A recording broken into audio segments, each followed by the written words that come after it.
Attention, please. And now, it's Cutter's Rockcast. Is that a Bowie tapestry behind you? Oh yeah. Well, it's not a tapestry. It's actually it's metal. It's yeah. I found it in this art gallery in Maui. That is awesome. Yeah, it's pretty rad. Like as soon yeah. as I saw it, I was just like, oh, that's coming home. Bought it, and I had it shipped. Dude, it didn't show up for like 2 months. And then out of nowhere, this thing shows up. And I had forgotten because I bought it. Me and my wife went to Maui for our honeymoon. And I bought it. And I was like, what the hell is this? And then I remembered. I went, oh, and I got so excited. I was like, honey, it's here. It's here. It's here. It's, yeah. That is so awesome. Stupid. It's the little things, guys. You know, what are you going to do? It is. I get excited with packages too. Don't worry. Right? I mean, this is the era of Amazon's here. You know, like. Okay, for real. And I'm going to ask you about the David Bowie thing in 1 second because you have that behind you. But okay. I got this. I got a new garage door opener and it works with Amazon Prime. So my garage opens automatically when a Prime delivery comes, and then closes as soon as the delivery. You know, he said it was. Oh man, I can't have that installed because because honestly, I set up a home gym in one of my garages. Yeah. So the last thing I would need is my pudgy ass out there like lifting, and then here comes Amazon. They're like, "We got a cake for you." I mean.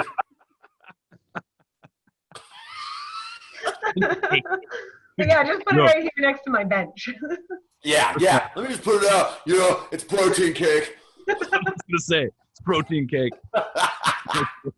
Jesus Christ. Oh, shit. Anyway, hey, Corey Taylor's here. Yeah, I'm here. Hi, guys. It's good to see you, man. There's no doubt. Okay, so go back to David Bowie for a sec, because you guys did the tribute a month ago. You and Taylor Hawkins and a couple. Oh. Yeah, it was. We shot it before it came out, so this is going back like a couple months ago. Yeah, like it was me, Hawkins, Navarro, and Chris Chaney. Oh yeah. And we've done like a handful of like covers things. We originally all got together for the Alice in Chains thing for Mopop. Mm-hmm. And I was a replacement for someone that Navarro was going to work with. And Dave hit me up and he was just like, hey, you want to come do this? I was like, yeah, dude, I'm always down. Alice in Chains is one of my favorite bands, man. So, Lane is probably the closest thing to my spirit animal that I'm ever going to have, So we went in, we did that. The reaction was so great that then Dave hit me up. He's like, okay, we're going to do this art thing. Here's 8 songs. And I just went, oh, okay. So we did, we just got together and we jammed a bunch of stuff. And at that point I was getting really good on piano. So we ended up doing a version of Time by Pink Floyd. Pink Floyd, okay. Playing Wurlitzer on it, which is really rad, And that kind of turned into, and that's kind of what led to the thing where we were calling ourselves Ground Control. And I was like, that's a very Bowie specific name. I don't think we could keep that for a while, but Hawks was like, we'll just use it for now, And I was like, all right, whatever. Yeah, man, it was rad. It was just a good way to kind of keep busy for about a month or two. I was bouncing in and out because I'm in Vegas, so I was kind of bouncing in and out of LA quite a bit. I was like, I'm not gonna fly. I'm gonna keep it real. And I was driving back and forth because I'm an idiot. And then I realized I think it was the 4th trip. I was like, I'm never doing this again. This is stupid. It's a 40-minute flight into Burbank. Who am I kidding?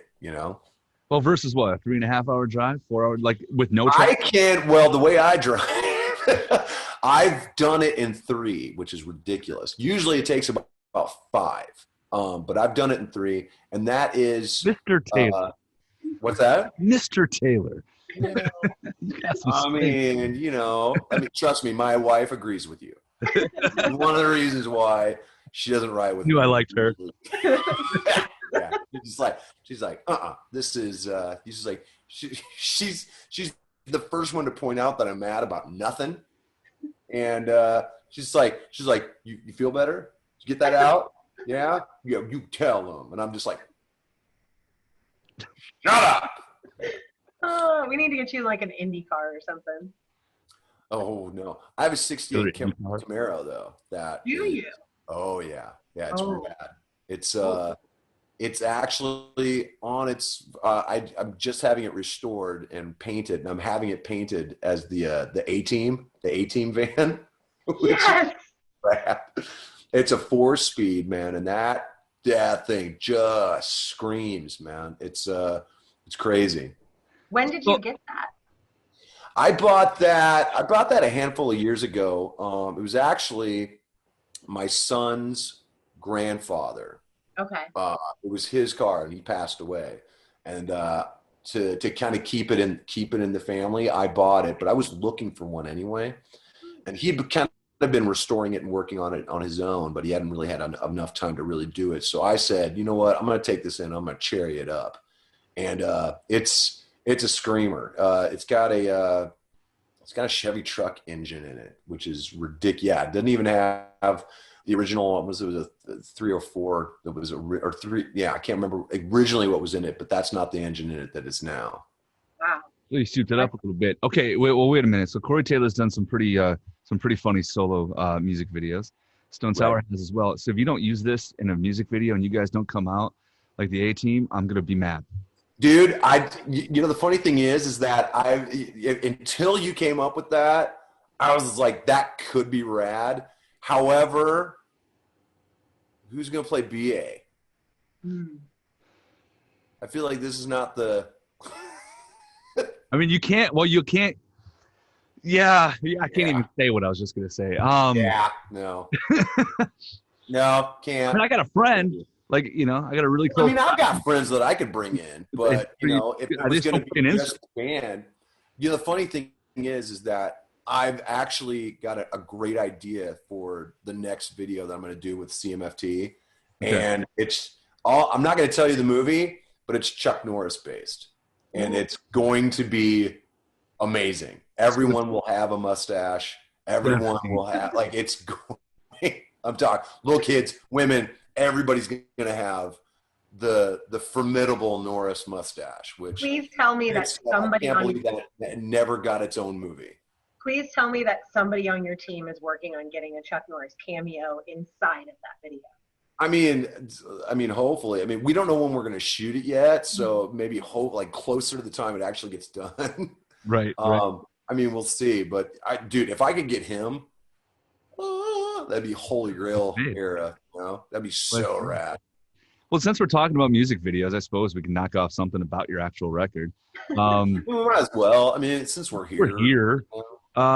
Samantha's gone, man. Tell me about it, because you worked with Steel Panther before. You've been in their videos. They've been in Stone Sour videos, or of Stone Sour video.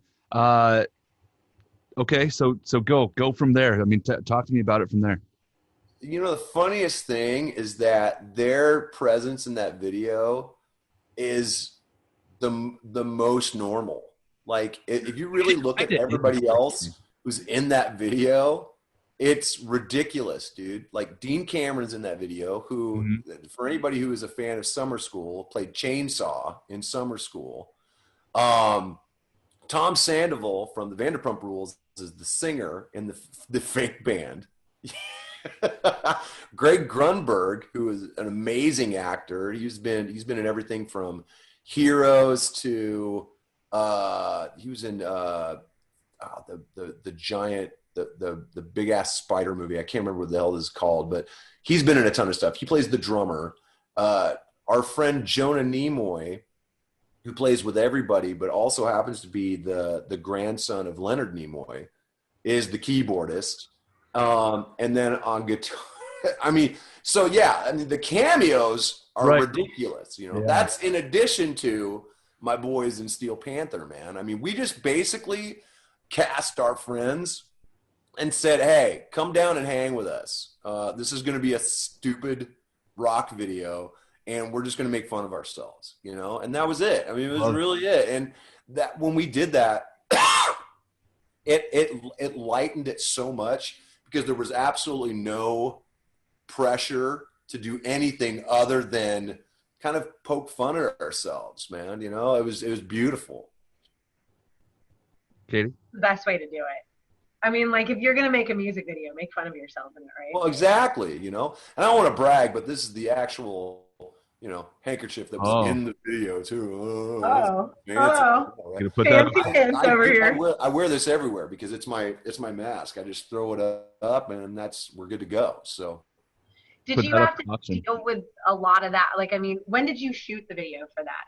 Was it during COVID?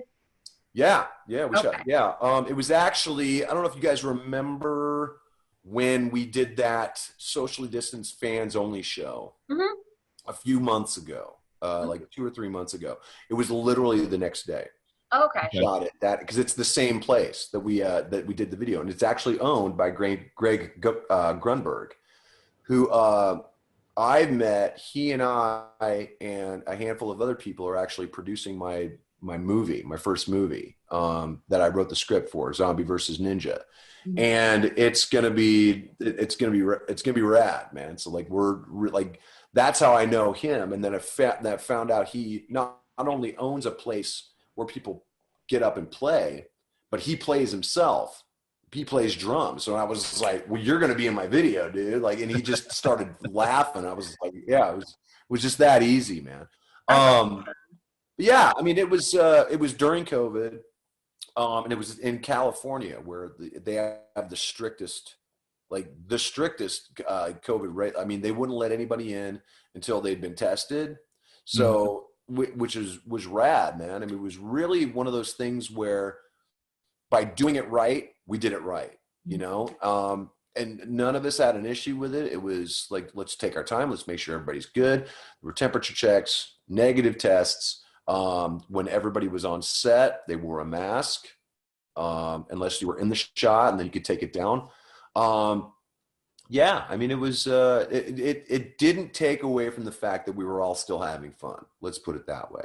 And that was the most important thing. Like, I wanted that to shine through, you know, and you can really feel that in the video, you know, like we're all clowning each other so hard that, I mean, I wouldn't let Jason, my bass player, brush his hair. And he was just like, dude, come on. I'm like, no, you look amazing.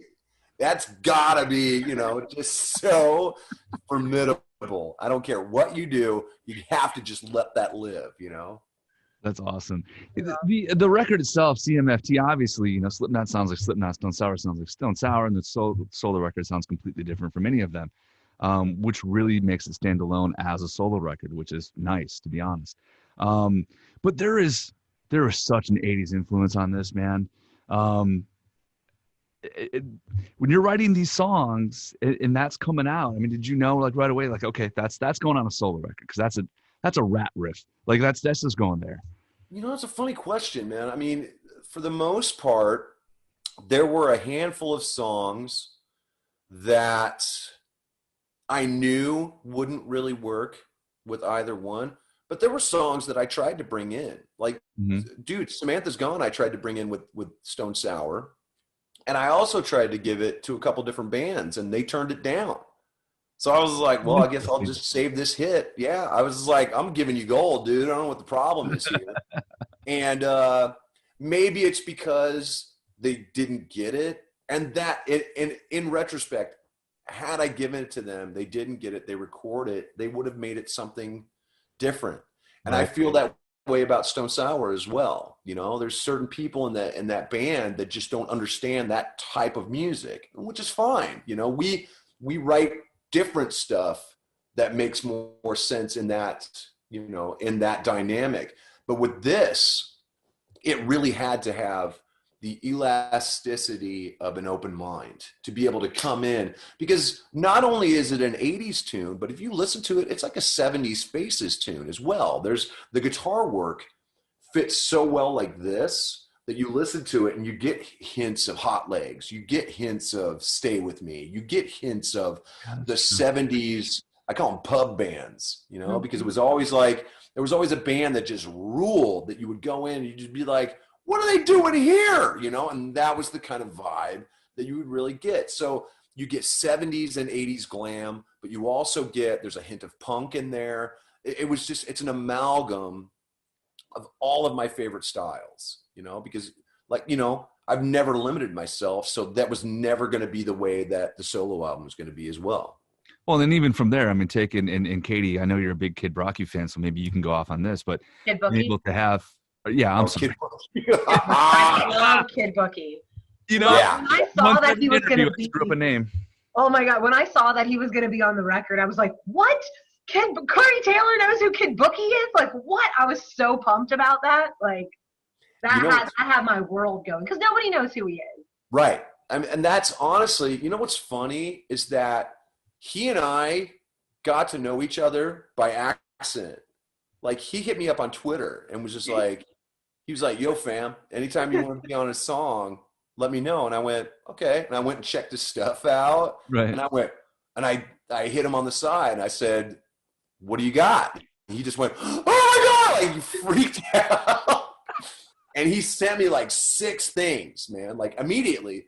And which I loved. I loved the fact that it wasn't just one track, man. Yeah. It was like 6 tunes. He was just like, "Which one do you like?" And I went, that one, you know, like it was cool, man. And it was a tune that he had already put out there, but I just loved that it was Stuck in My Ways. It was a different version of Stuck in My Ways. Mm-hmm. Yeah. And I loved the darkness of it. There was just something that just flowed. And his attack is stupid. Mm-hmm. He's one of the best MCs of this newer generation I've ever heard. Sick. He's insanely good, can sing, does all of his own production, does all of it on his own, and he's young, which just pisses me off. I'm like, God, but he's such a sweet kid, and he's so rad. So when the time came to do this, I hit him up because honestly, for CMFT Must Be Stopped, there were only 2 people that I wanted on it, and it was Bookie and it was Tech. Mm-hmm. And I was like, because it was so different that I knew that if I gave them this, they would shred. And that's exactly what they did, man. He was so good and he was so stoked to be on it that it just made my day, man, you know? That's and awesome. Now people know who he is, which is rad. Yeah. I imagine that when somebody has that kind of energy and brings that in, it just kind of overtakes the entire project at that point. Right. And so you have to be able to match it, you know? Mm-hmm. When he and Tech sent me their stuff, I went back in and rewrote some of my stuff because I was like, I can't here we so because I was like, there's no way, man, you know. So and it was fun. That's the kind of positive like competitiveness that really comes out of stuff like that, man, where you're hitting each other back and forth. And obviously I'd worked with Tech over the years on a lot of different stuff. So I knew that he was going to give me something amazing, you know, but then Book came in and just shredded all of us. And I just went, I'm ready to start writing again, you know, and it was rad, man. And that's the stuff that you never really see that, you know, like people are too busy talking smack to really appreciate the good stuff, man. And that was the reason why I wanted that to happen. That's awesome. I feel like that's what you get out of the entire album, though. Like the whole record is it's very eclectic and very uplifting, it's even fun. In its dark spots. Yeah, like exactly. It's just a fun, feel-good record. Well, people don't realize that's how albums used to be. Mm-hmm. You know, like I would really like to know who thought it was a good idea to streamline everything and just basically water everything down to the point where an album is just one song all the way through, just broken up by, you know, CD tracking. I don't know who did that. And that to me is where the marginalization of genres came, where it was like, you can only like, it's like grooves in an album. Mm-hmm. You know, this one is, you know, trap. This one is thrash. This one is, you know, ghost trap thrash, like whatever the hell that is, you know. It's just, it doesn't, you know, bands used to be able to just write and it inspired people. You look at Zeppelin, you look at even Motley Crue, for God's sake. It's like every album sounded different from album to album. There's so many bands that, you know, used to be able to expand inside their sound. And now bands are limited by the boxes that labels or streaming services put on them, you know? And then if you don't fit in a box, you don't get pushed, which is ridiculous, you know? So I don't know if what I'm doing is the antithesis of what you're supposed to do these days. I don't really care.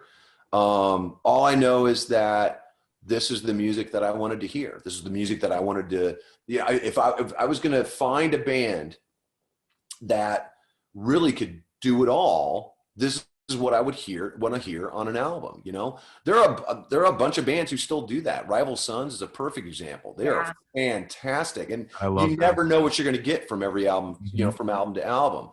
But except for that, I mean, you could set your watch to what a lot of these bands are going to put out. You know, you're just like, yeah, okay, yeah, thanks for letting us know you put something new out. You know. You know what's crazy, to your point, Corey, and I'll say this, and then we'll say our goodbyes. But the bands, the how do I want to say this? The like legendary, the household names in our industry, and there aren't many anymore. Let's be real.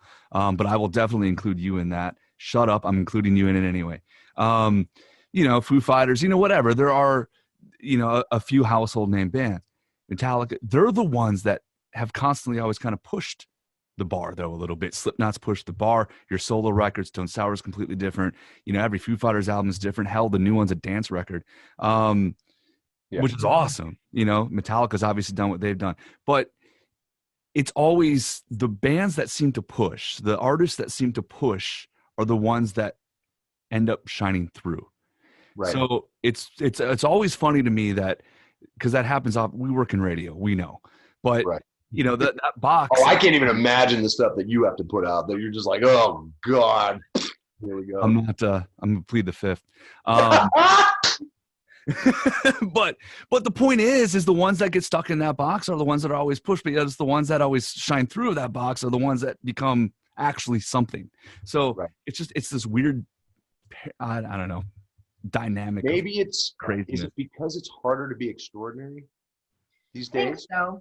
I think it's one of those situations, if I think about it, it's one of those situations where when you're constantly having to fight against the norm and fight against the expectation, and you're always trying to like defend yourself and prove like this, what I believe in, like this is gonna work, and you're going up against all these people that have, well, I've been in this industry for this long, and I know this, and I've been in this industry for this long. The missies. Yeah, I think it's really hard in any part of the industry, whether it's like I work a lot with digital inside of radio. So like even pushing like, you know, social media when it first started and being like, guys, like this is the next thing. Like it's really big.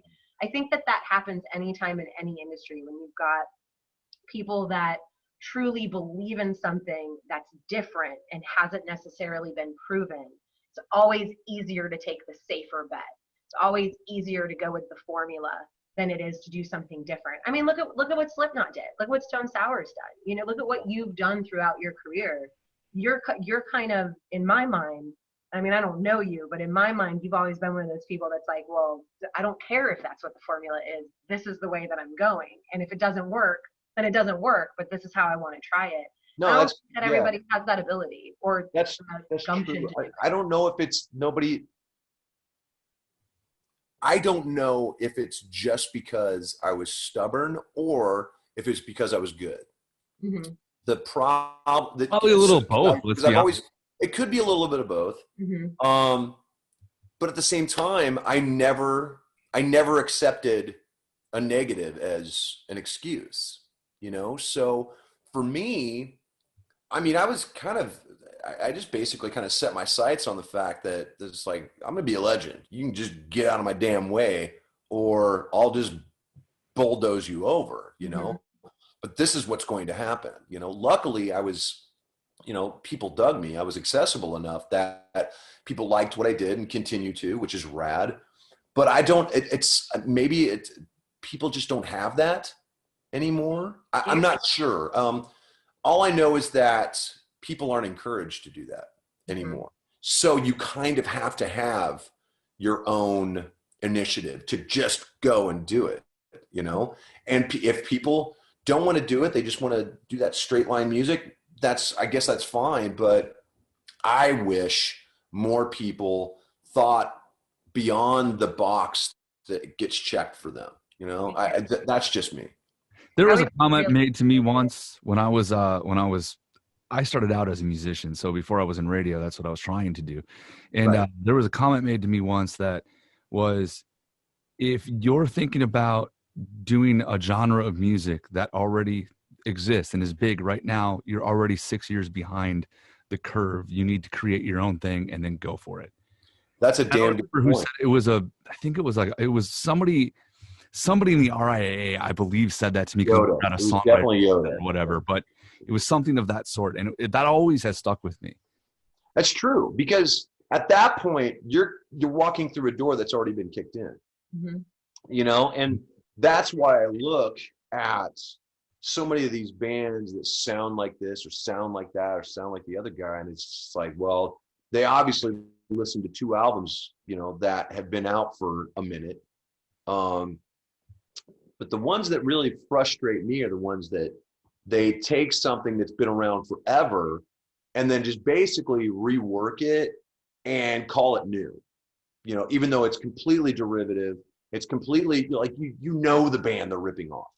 Like, they're not even trying to rip off like a bunch of bands. They're ripping off one band, and it's so, but the younger generation picks them up and says, this is our blah, blah, blah. Our version of that. Because they're tired of old people telling them that the music that came before them was better. And I don't know who's right, but I know both are wrong, because we should be encouraging everything. I'm just as bad. I'm the worst old fogey dude shaking his cane ever. And I hate everything. I hate all new rock for the most part. I think the artists who failed in one genre and decided to go rock, and I think he knows who he is. But that's another story. I'm the worst, and I hate everything. And people are used to that with me, though. But I have also encouraged a younger generation to think past the boundaries of what we've listened to. Like, do something that feels fresh. It may not have to sound fresh, but it's got to feel fresh, man. If it's dead, then people are going to treat it as dead, man, you know? But at the same time, I'm also the guy that my wife keeps pointing out hates everything, and she's just like, there's no fun. And I'm like, no, I'm just, well, okay, yeah, I'm not fun. Yeah. You're like, but you hate everything, but you're involved in everything. Like, how many projects do you have going on at once between solo records? You know why that is? Is because I hate everything. So I'm constantly like, well, I guess I'm just going to have to write an album that I can listen to. Right. There you go. By the way, utmost respect in the world. I've met your wife a couple of times, and she's absolutely an incredible ball of energy of a human being. Listen, of all the people on this call, I'm the luckiest dude in one of these boxes. All right. She is insanely rad. And I'm still trying to figure out how I tricked her into this, you know? Yeah. Like, I don't know. Like, start giving speeches on how to do it. Dude, I mean, the second she said I just started doing crunches. I was like, stand this, push-ups, stay limber. Keep this one around. Yeah. Oh, yeah. Brush through. Listen, Corey Taylor, it's always a pleasure. We missed our yearly in person in a trailer behind a festival stage conversation this year, obviously, but next year maybe, fingers crossed. Absolutely, no. Next year, yes. Okay, good. I like the attitude. Yeah, sunshine is on the horizon, man. We're going to do this. Yeah. Perfect. I just want to take a second real fast and just say thank you. Like, I can't even tell you how much you've influenced me in my life. So just thank you. Come on, man. I barely put pants on today. I can't be that, you know. The blind leading the I have them blind. on. I'm not saying I didn't, but it just, you know. It's, Well, The blind leading the blind. it's the news level desk, man. it is, right? We don't know. No. I've got Golden Girls leggings on, so. Oh, okay. Fair enough. They're fancy. All right, man. Take care of yourself, and good luck the rest of the way, and we'll see you soon. Absolutely, man. Cutter's Rockcast. Don't forget to tune in. Exactly.